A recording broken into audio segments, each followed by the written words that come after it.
Assalamualaikum warahmatullahi wabarakatuh. Izin memperkenalkan diri, nama saya Dinda Hairunisa Darmawan dengan NIM 2250191148 dari kelas D angkatan 2022. Di sini saya akan mempresentasikan hasil tugas saya untuk memenuhi tugas sebelum praktikum farmasi terpadu bab 4 kelompok bidang keilmuan farmakologi klinis tentang pelayanan kefarmasian. Materi pelayanan kefarmasian ini sangat krusial dalam dunia kesehatan karena menyangkut bagaimana obat-obatan dan alat kesehatan dikelola dan diberikan kepada pasien secara aman dan efektif. Kita akan membedah siklus pengelolaan sediaan farmasi hingga aspek klinis pelayanan seperti screening resep dan penanganan masalah terkait obat. Di bagian 1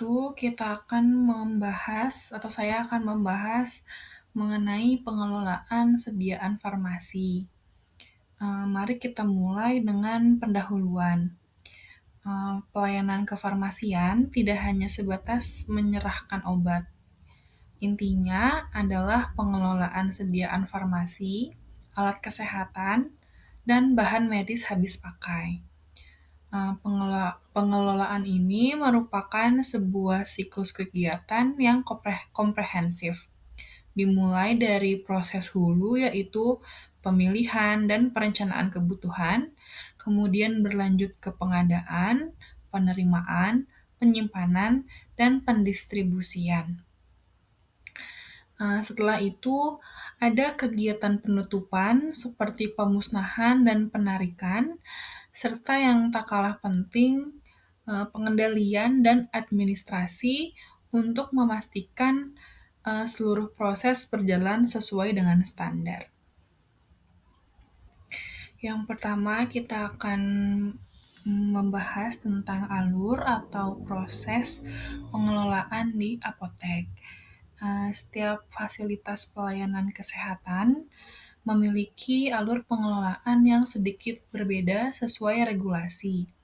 Untuk di apotek, yaitu berdasarkan Permenkes Republik Indonesia Nomor 73 Tahun 2016. Alurnya terdiri dari 7 langkah utama yang berurutan. Dimulai dari perencanaan kebutuhan, dilanjutkan dengan pengadaan, lalu penerimaan sediaan farmasi. Setelah itu masuk fase penyimpanan. Jika ada obat yang tidak terpakai atau kadaluarsa, akan dilakukan pemusnahan dan penarikan. Semua ini dikawal oleh pengendalian serta diakhiri dengan pencatatan dan pelaporan. Selanjutnya di Puskesmas berdasarkan Peraturan Kementerian Kesehatan Republik Indonesia Nomor 26 Tahun 2020, yaitu perubahan atas Permenkes Republik Indonesia Nomor 74 Tahun 2016. Alurnya sedikit berbeda dan lebih fokus pada sisi distribusi internal. Siklus ini mencakup perencanaan, kemudian diajukan permintaan, berlanjut ke penerimaan, lalu penyimpanan, dan yang paling ditekankan adalah pendistribusian ke unit-unit di puskesmas. Prosesnya diakhiri dengan pengendalian, pencatatan, dan pelaporan, serta pemantauan dan evaluasi. Sementara itu, pengelolaan di rumah sakit dan klinik dengan rawat inap memiliki alur yang paling lengkap dan komprehensif, sesuai dengan Peraturan Kementerian Kesehatan Republik Indonesia Nomor 74 Tahun 2016. Alur ini secara eksplisit diawali dengan pemilihan jenis sediaan farmasi. Setelah pemilihan, baru dilakukan perencanaan kebutuhan, diikuti pengadaan, penerimaan, penyimpanan, dan pendistribusian. Sama seperti alur lainnya, terdapat pemusnahan dan penarikan. Kemudian ada pengendalian, dan seluruhnya wajib didukung oleh administrasi yang baik. Penambahan langkah pemilihan di awal ini menunjukkan peran instalasi farmasi di rumah sakit yang sangat sentral dalam menentukan formularium dan jenis obat yang akan digunakan. Nah, ini adalah alur untuk klinik dengan rawat inap untuk alurnya sama seperti alur pengelolaan di rumah sakit. Saya akan membahas lebih detail mengenai perencanaan. Perencanaan adalah langkah awal yang sangat strategis. Tujuannya adalah memilih jenis, jumlah, dan menentukan harga perbekalan farmasi yang sesuai dengan kebutuhan real pasien dan ketersediaan anggaran. Ini penting untuk menghindari dua masalah utama, yaitu adalah kekosongan obat atau stock out dan kelebihan stok atau overstock. Untuk mencapai perencanaan yang akurat, terdapat 4 metode utama yang sering digunakan. Yang pertama adalah metode epidemiologi, yaitu berdasarkan pola penyebaran penyakit yang sering terjadi di masyarakat di sekitar fasilitas kesehatan. Yang kedua ada metode konsumsi, yaitu berdasarkan data pengeluaran barang atau riwayat penggunaan obat pada periode waktu sebelumnya. Lalu ada metode kombinasi, yaitu gabungan antara data epidemiologi dengan metode konsumsi untuk hasil yang lebih akurat. Yang keempat, yang terakhir ada metode just in time. Umumnya digunakan untuk obat-obatan yang harganya sangat mahal, seperti obat kanker, di mana pemesanan dilakukan saat obat benar-benar dibutuhkan untuk meminimalkan biaya penyimpanan. Kemudian ada pemilihan. Langkah pemilihan atau seleksi ini wajib dilakukan sesuai standar pelayanan kefarmasian yang berlaku di Indonesia.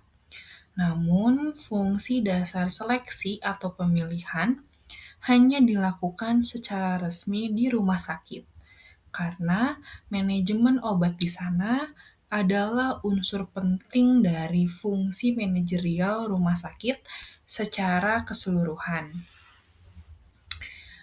Undang-Undang Nomor 44 Tahun 2009 tentang Rumah Sakit secara tegas menyatakan bahwa pengelolaan alat kesehatan, sediaan farmasi, dan bahan medis habis pakai di rumah sakit harus dilakukan oleh instalasi farmasi sistem satu pintu.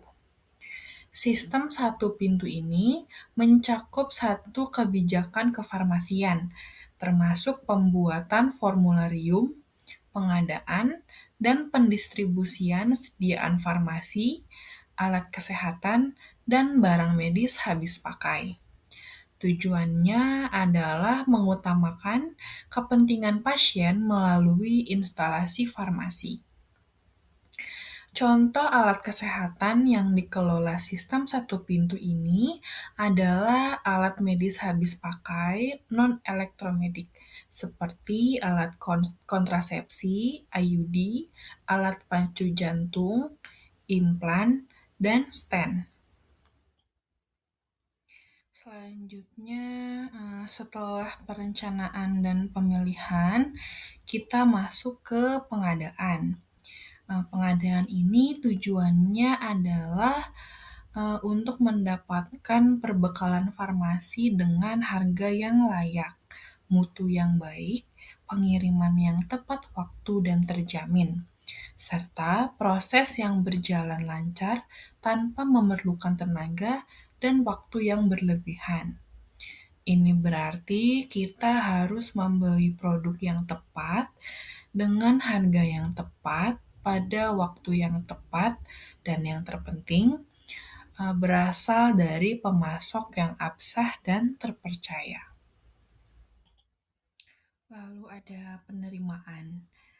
Penerimaan adalah kegiatan menerima perbekalan farmasi yang sudah diadakan, disesuaikan dengan peraturan yang berlaku. Di sini, pemeriksaan merupakan rangkaian penting untuk memastikan obat yang datang sesuai dengan pesanan, baik dari segi kuantitas, kualitas, kondisi fisik, maupun dokumen pendukungnya. Penyimpanan adalah kegiatan memelihara dan menempatkan obat-obatan yang diterima di tempat yang aman. Keamanan di sini berarti aman dari pencurian dan yang paling penting aman dari gangguan fisik yang dapat merusak mutu obat, seperti suhu ekstrim, kelembapan, dan cahaya. Distribusi adalah penyaluran sediaan farmasi, alat kesehatan, dan barang medis habis pakai dari tempat penyimpanan sampai ke unit pelayanan atau langsung kepada pasien. Kunci dari distribusi yang baik adalah tetap menjamin mutu, stabilitas, jenis, jumlah, dan ketepatan waktu penyaluran. Kemudian ada penarikan. Penarikan adalah proses menarik kembali obat yang sudah beredar, namun ditemukan adanya hal-hal yang tidak memenuhi standar atau persyaratan keamanan, khasiat, mutu, dan penandaan yang disebut dengan obat tidak memenuhi standar atau TMS. Penarikan diklasifikasikan dalam tiga kelas. Kelas 1 yaitu menyebabkan efek serius atau kematian. Kelas 2 yaitu menyebabkan penyakit sementara atau pengobatan keliru yang dapat pulih. Dan kelas 3 ini tidak menimbulkan bahaya signifikan, hanya alasan lain. Lalu ada pemusnahan. Pemusnahan dilakukan bila produk yang pertama tidak memenuhi persyaratan mutu, lalu produk telah kadaluarsa, lalu produk tidak memenuhi syarat untuk pelayanan kesehatan atau ilmu pengetahuan, lalu yang keempat produk dicabut izin edarnya. Tahapan pemusnahan harus sistematis, meliputi pembuatan daftar sediaan, lalu penyiapan berita acara, koordinasi jadwal dan metode, penyiapan tempat pemusnahan, dan pelaksanaan pemusnahan sesuai jenis dan bentuk sediaan serta pelarutan yang berlaku. Kemudian ada pencatatan dan pelaporan. Pencatatan dan pelaporan adalah administrasi wajib terhadap seluruh kegiatan pengelolaan, seperti perencanaan, pengadaan, penerimaan, pendistribusian, pengandalian, pengembalian, pemusnahan, dan penarikan. Laporan harus dibuat secara periodik, seperti bulanan atau tribulanan, semester, atau per tahun, sesuai dengan peraturan yang berlaku. Hal ini penting untuk akuntabilitas dan evaluasi kerja.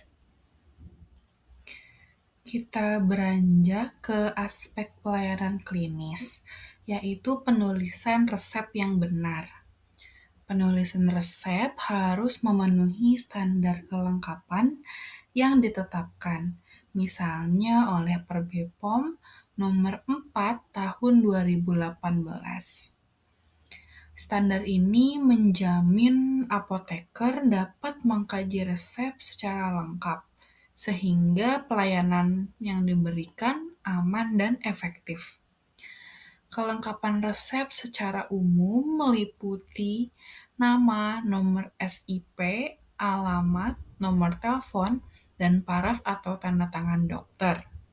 Kemudian ada tanggal penulisan resep, simbol resepi, nama, potensi, dosis, dan jumlah obat, lalu juga ada aturan dan cara penggunaan, serta nama, umur, jenis kelamin, berat badan, dan tinggi badan pasien.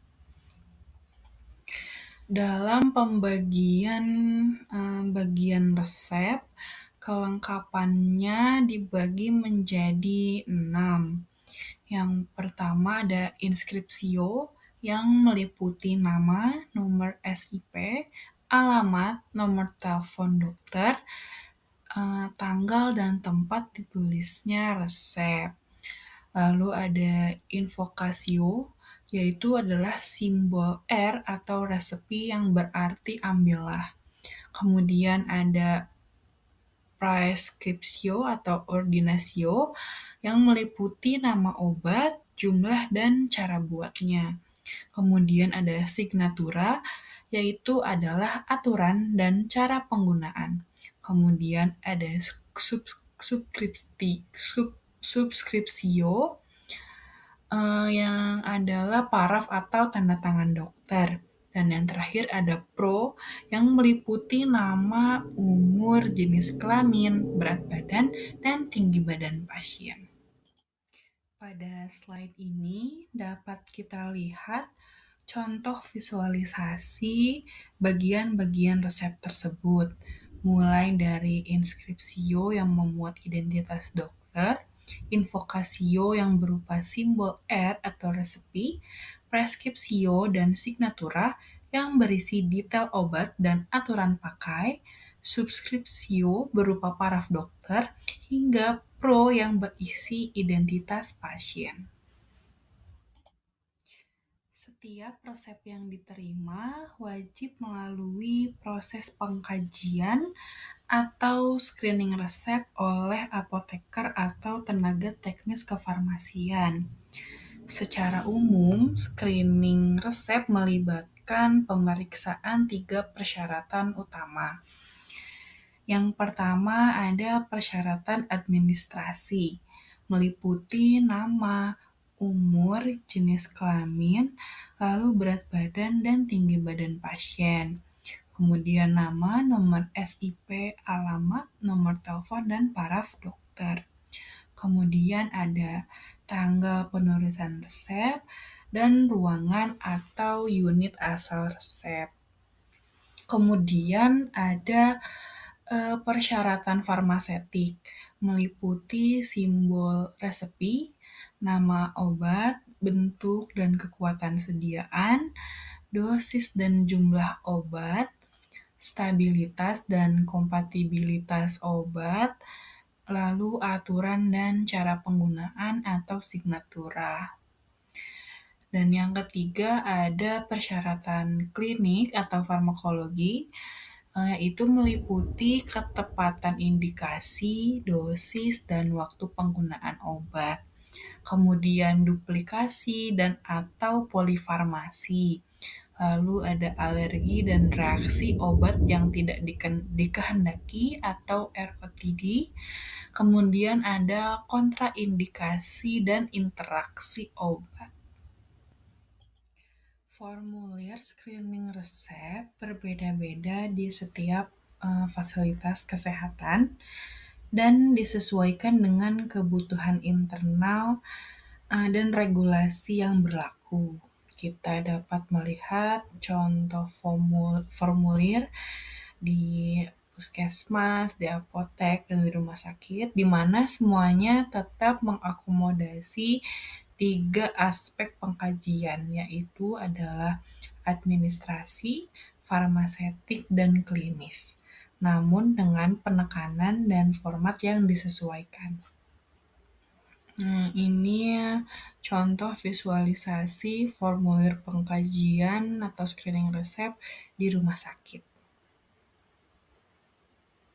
Dan yang sebelah kanannya itu contoh formulir resepnya. Dan ini adalah contoh formulir pengkajian atau screening resep di puskesmas. Beserta ada juga formulir resepnya. Setelah screening resep, kita mungkin menemukan adanya drug-related problems atau DRPs. DRP atau DRP adalah kejadian yang tidak diinginkan, baik yang nyata maupun potensial pada pasien yang terkait dengan terapi obatnya dan dapat mempengaruhi outcome yang diinginkan pasien. Suatu kondisi dikategorikan sebagai DRP jika memenuhi dua kriteria. Yang pertama, adanya kejadian tidak diinginkan yang dialami pasien, misalnya keluhan medis, gejala, atau ketidakmampuan. Dan yang kedua, yaitu adanya hubungan antara kejadian tersebut dengan terapi obat yang sedang dijalani pasien.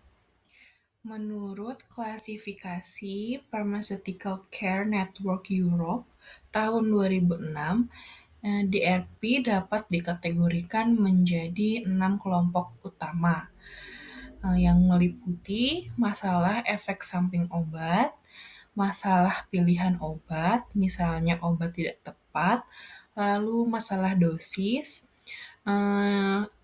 yang meliputi dosis terlalu rendah atau tinggi, lalu juga ada masalah penggunaan obat atau ketidakpatuhan pasien, masalah interaksi obat, dan masalah lainnya. Pelayanan kefarmasian juga mencakup edukasi swamedikasi. Swamedikasi adalah tindakan pengobatan sendiri oleh seseorang untuk mengatasi gejala penyakit ringan menggunakan obat yang dapat dibeli tanpa resep dokter, seperti obat bebas dan obat bebas terbatas. Swamedikasi terbatas untuk penyakit ringan seperti batuk, flu, demam, nyeri, sakit mah, hingga penyakit kulit ringan. Alur pelayanan swamedikasi harus sistematis. Yang pertama yaitu melakukan komunikasi awal dengan pasien. Kemudian melakukan asesmen pasien mengenai gejala, riwayat, dan kondisi kesehatan lainnya. Kemudian menetapkan dan memberikan solusi mengenai terapi obat yang sesuai dengan kondisi pasien. Kemudian pemberian informasi obat atau PIO yang jelas dan lengkap. Harus juga dilakukan verifikasi informasi untuk memastikan pasien sudah mengerti. Dan yang terakhir, penutup yaitu memastikan follow up jika gejala berlanjut. Sebagai penutup, kita fokus pada isu penting yang sering ditangani dalam pelayanan kefarmasian, yaitu adalah penyakit degeneratif. Penyakit degeneratif adalah penyakit tidak menular yang disebabkan oleh penurunan fungsi organ atau jaringan tubuh secara progresif. Sering dikaitkan dengan penuaan dan gaya hidup yang tidak sehat. Contoh umum penyakit degeneratif yang memerlukan penanganan farmasi jangka panjang adalah diabetes mellitus, hipertensi, penyakit jantung koroner, dislipidemia, osteoartritis, serta penyakit Parkinson dan Alzheimer. Tata laksana umum pencegahan dan pengobatan penyakit degeneratif meliputi 5 pilar utama. Yang pertama adalah edukasi dan modifikasi gaya hidup. Eh, Hal ini untuk mencegah progresi dan komplikasi melalui diet sehat, aktivitas fisik, dan berhenti merokok. Kemudian ada terapi farmakologis untuk mengendalikan penyakit dan gejala, menggunakan obat seperti antihipertensi, antidiabetik, statin, dan analgesik. Kemudian, terapi non-farmakologis untuk menunjang fungsi tubuh dan kualitas hidup, seperti fisioterapi, rehabilitasi, dan konseling gizi. Lalu ada monitoring dan evaluasi untuk menilai efektivitas terapi dan efek samping melalui pemeriksaan klinis dan laboratorium secara berkala. Kemudian ada pharmacovigilance atau MESO untuk mencegah dan melaporkan efek samping terkait terapi obat. Keberhasilan terapi diukur menggunakan parameter klinis utama yang ketat. Contohnya untuk diabetes mellitus tipe 2, target gula darah puasa atau GDP adalah kurang dari 126 mg per desiliter dan HbA1c kurang dari 7%. Untuk hipertensi, target tekanan darah adalah kurang dari 130/80 mmHg. Untuk penyakit jantung koroner dan dislipidemia, target LDL adalah kurang dari 70 mg per desiliter atau kurang dari 100 mg per desiliter tergantung resiko pasien. Karena pengobatan penyakit degeneratif sering melibatkan penggunaan obat jangka panjang atau kronis, pengaturan keamanan obat, terutama efek samping dan interaksi, sangat penting. Kita harus mewaspadai efek samping obat-obatan tertentu.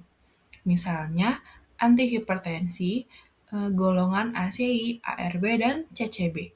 Efek samping seperti batuk kering yang eh, eh, dapat disebabkan oleh penggunaan ACI dan edema yang dapat disebabkan penggunaan CCB dan hipotensi. Lalu antidiabetik oral seperti metformin dapat menyebabkan hipoglikemia atau gangguan ginjal. Kemudian, statin seperti simvastatin berpotensi menyebabkan nyeri otot dan peningkatan enzim hati. Kemudian, NSAID seperti ibuprofen dapat menyebabkan iritasi lambung, gangguan ginjal, atau hipertensi. Untuk mengawal keamanan obat, kita memiliki regulasi terkait MESO atau monitoring efek samping obat atau juga pharmacovigilance. Pelaporan MESO adalah kewajiban tenaga kesehatan untuk menjamin keamanan pasien selama terapi sesuai peraturan Kementerian Kesehatan dan peraturan Badan POM yang berlaku. Alur pelaporannya adalah sebagai berikut.